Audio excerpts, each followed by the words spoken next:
makes this the very special evening it is, and I'm so happy to be a part of it. There was one man associated with one woman that brings us back here, and what a lovely way to gather as family, to remember both of them and to celebrate both of them. Thank you for making that possible tonight, especially those of you who traveled from far to be here. Thank you, God's Gardeners. Yes, thank you, God's Gardeners, for putting on this event.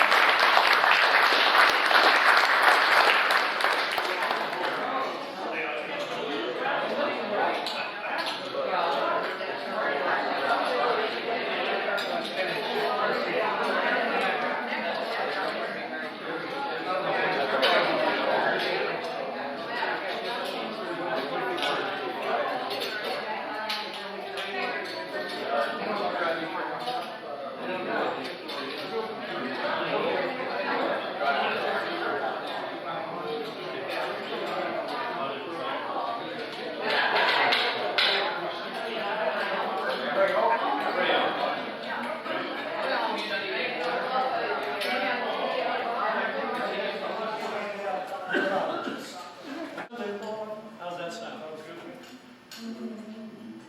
On a Sunday morn, sat a maid forlorn, with a sweetheart by her side. Through the window pane, she looked at the rain. We must stay home, Joe, she cried, she cried. There's a picnic too at the old Point View. It's a shame it rained today, today. Then the boys drew near, kiss away each tear, and she heard him softly say, oh, won't you wait till the sun shines, Nellie, when the clouds go drifting by. We will be happy, Nellie, don't you cry, for we'll go down Lover's Lane, we'll wander, sweetheart, you and I. Wait till the sun shines, Nellie, by and by. Down Lover's Lane we'll wander, sweetheart, you and I. Wait till the sun shines, Nellie, by and by.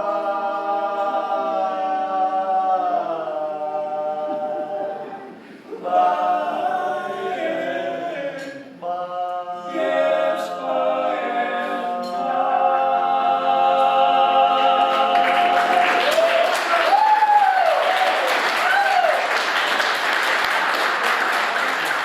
What it said to Jewish people long ago,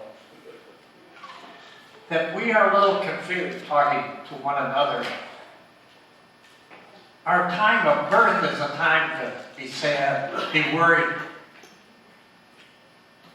The time that comes next is when we really want to celebrate.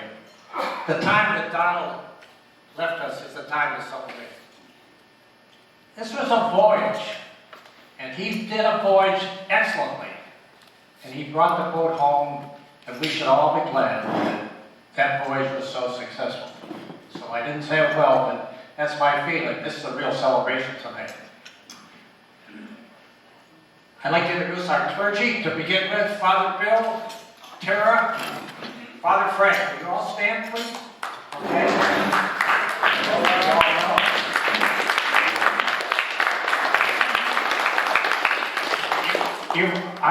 This is really a family affair, so you know each other, but I still want to isolate some people to stand.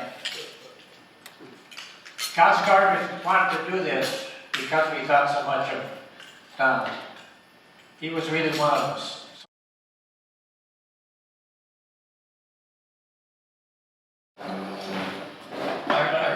I wrote this, and I could have written a book.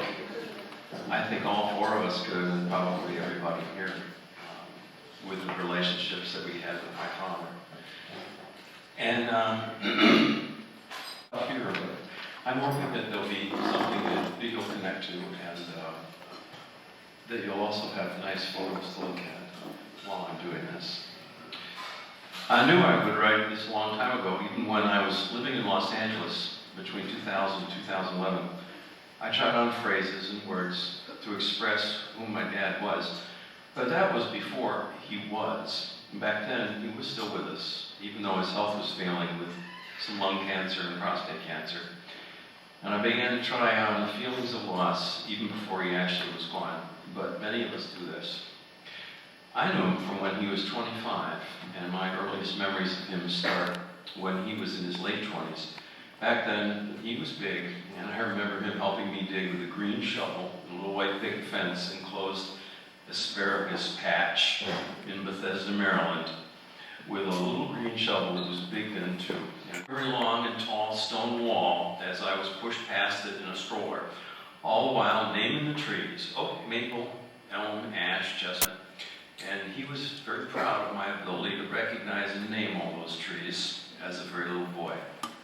In 1976, I visited Rock Creek Park and still could name all those trees, so huge by then. I looked and looked for that wall and finally found it along the sidewalk. It was by now small and about 18 inches tall. I remember age 3, when we were at our cottage on Cuca Lake in the Finger Lakes, New York State. Still in active Navy reserves, my dad flew Corsairs several times a year. You know, those World War II fighters because of their gull wings, their graceful but deadly profile. In fact, I brought a beautiful painting of one along with some of the memorabilia from when my dad flew. Armed and armored with an 18-cylinder, 2,000 horsepower engine, they could fly straight up at over 300 miles an hour and over 425 miles per hour flat out. Where we lived on Cuca, the massive 800-foot-tall bluff divides the Y-shaped lake. From the top of the bluff in the early morning sun, 3 Corsairs came screaming down at full throttle, leveling off just 50 feet over the lake. Their sound was deafening, and my little body shook with the awesome vibration. Their propellers tearing apart the air, causing the lake beneath to shatter into a ragged canyon below, yawing and slapping shut as they roared by only a few hundred feet from me. I backed awestruck into my mother, crouched behind me as she shouted over the noise, "That's your dad. He's in the lead plane." And moments later, they'd spun around in a tight turn and blazed past the other direction, pulled up hard at the face of the bluff, inches over the scrub trees and abandoned vineyards. The noise in my head lingered long after, all the way till now. We who knew him will hold his example of living in our hearts forever, and we are the better for it.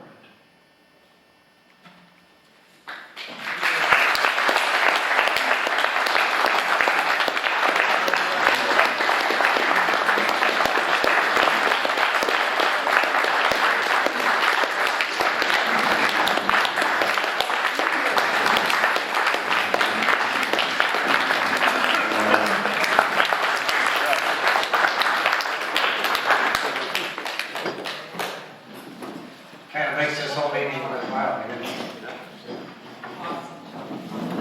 I have a couple brief letters that I received from people who couldn't come.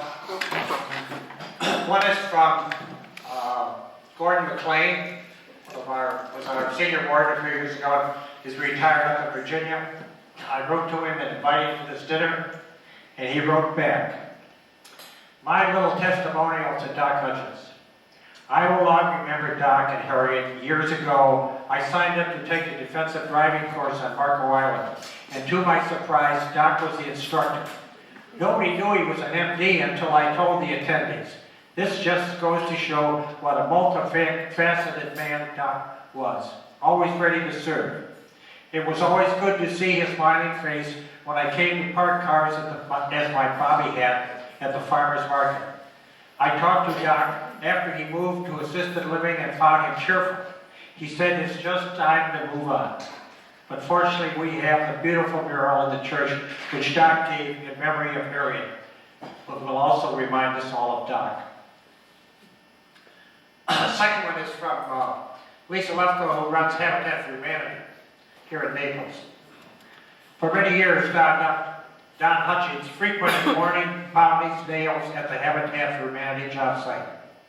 On Saturday morning, he could be found working with his friends from St. Paul's Episcopal Church, framing porches, hanging siding, cutting soffits, and otherwise giving up his time to make for a better for someone, certainly someone he didn't know in need. Don's commitment to the ministry and work of Habitat resulted in innumerable families having a safe and decent place to live, something he himself cherished and knew how much it meant, particularly in the life of a child. So while others were on the golf course or dropping a line in the water, Don chose to spend his time doing what Jesus asked him to do, taking care of the least of our brothers and sisters through Habitat for Humanity. How much time? Okay, a couple people would like, have spoke to me, and now there's an opportunity for you to say, Arthur Pearson is here. Needs no introduction. Arthur was a stalwart of this church, moved a little ways away, but he's back tonight, and I asked Arthur to talk about what medicine was like. He and Don came to Naples about the same time, and I think this would be really interesting. So, Arthur, will you please come up?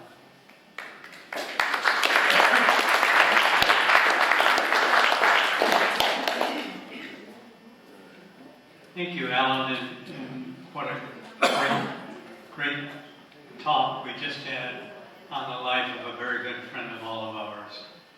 Very well done. Don and I go back to medical school times. I went to the same medical school he did.